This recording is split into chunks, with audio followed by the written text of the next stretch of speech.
So what does Ifa mean to me? Honestly, I am still uncovering all that it means to me. I'm a new student. I say I'm a new student.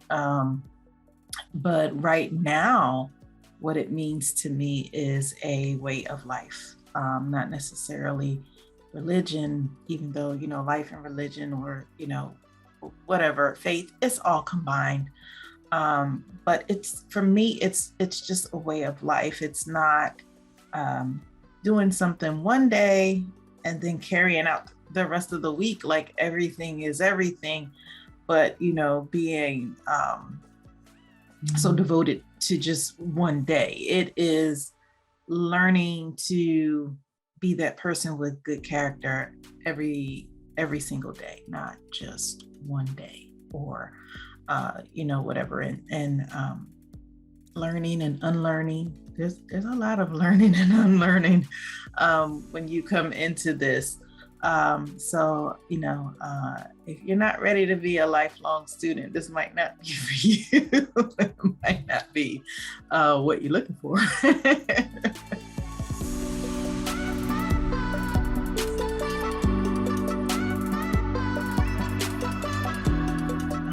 What was my first encounter with spirit? The first time I actually remember, like really recall having an encounter with spirit was honestly, I was 8 years old. It was after my grandfather had passed. And I just remember one night it was really interesting.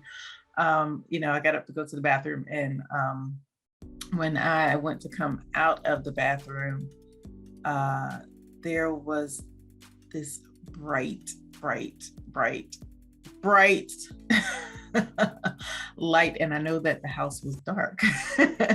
And that was kind of like my first encounter. It scared the crap out of me. I jumped back in the bathroom, needless to say, and stayed in there for a while before I actually came out. But I might be the only one to talk about this though, but I know there have been times like after my grandfather had passed that, me and my cousins, we would hear footsteps upstairs in my grandma's house. Like we would be sitting downstairs in the living room and you could hear somebody walking upstairs. And if I'm not mistaken, this one time, me and my cousin, we were waiting for my grandma and my aunt to come home.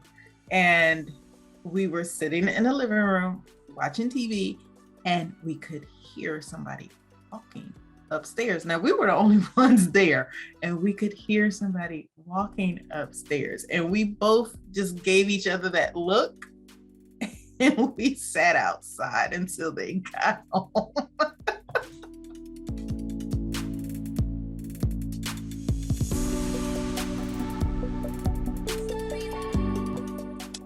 I think one of the most common misconceptions that I've heard thus far, and I'm sure there are a lot of them, but one of the common misconceptions that I've heard thus far about people,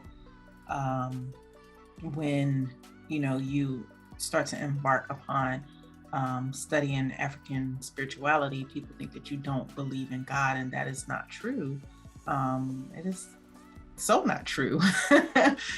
We do believe in God, and we just worship in different manners. And that's just the thing. It's just a different form of worship. There's just a different form of getting in touch with God. There's just a different form of getting in touch with the God in you, because we are all manifestations of God here on earth. So it's just a different way of worship than what you may have been taught coming up. So that's just, one of many. But, the one that I hear the most thus far is that, for some reason they think because you start studying African spirituality that you no longer believe in God. And that is so not true.